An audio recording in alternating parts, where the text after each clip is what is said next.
Yeni bir bilgisayar aldığınızda ya da sistemi sıfırdan kurduğunuzda, Windows arka planda otomatik olarak çalışan birçok servisle birlikte gelir. Bu servisler, sistem açılır açılmaz devreye girer, bellekte gereksiz yere alan kaplarlar.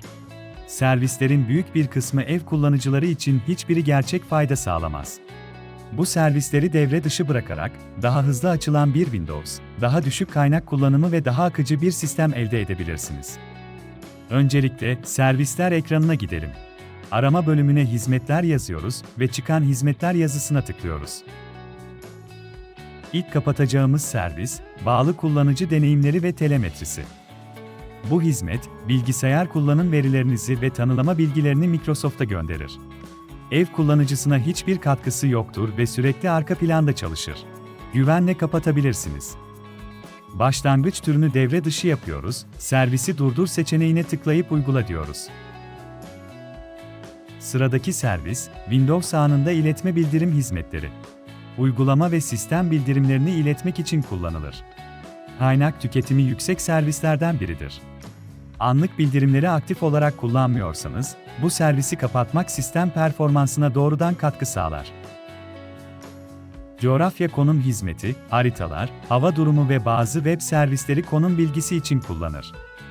Uygulamalar için konum paylaşımı sizin için önemli değilse, bu servisi gönül rahatlığıyla kapatabilirsiniz. IP yardımcısı hizmeti, IPv6, kurumsal ağlar ve özel VPN altyapıları için tasarlanmıştır. Ev kullanıcıları için gözle görülür bir fayda sağlamaz. Bu servisi de kapatabilirsiniz. SSDP hizmeti, ağ üzerinden akıllı TV, medya cihazları ve benzeri donanımların otomatik bulunmasını sağlar. Sürekli ağ taraması yaptığı için hem gereksiz hem de güvenlik açısından risklidir. Bu tarz cihazları aktif kullanmıyorsanız, kapatmanız önerilir. Tanı ilkesi hizmeti, ağ ve donanım sorunlarını algılayarak otomatik tanılama ve sorun giderme işlemlerini başlatır. Ev kullanıcısı için bir şey ifade etmeyen hizmetlerden birisidir.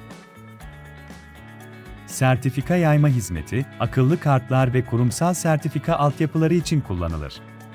E-imza, akıllı kart veya şirket altyapısı yoksa, kapatılması en doğru tercihtir.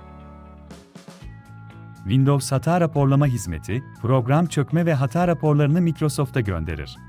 Ev kullanıcısı için pratikte hiçbir anlam ifade etmez. Başlangıç türünü devre dışı yapıp servisi durdurabilirsiniz. Son servisimiz, program uyumluluk yardımcısı hizmeti. Eski yazılımların Windows ile uyumlu çalışmasını sağlamaya çalışır. Sadece güncel ve modern programlar kullanıyorsanız, buna da ihtiyacınız yok.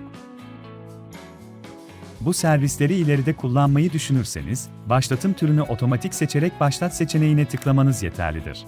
Doğru servisleri kapattığınızda, daha hafif bir Windows deneyimi yaşayarak küçük de olsa kaynak kullanımını azaltmış olursunuz.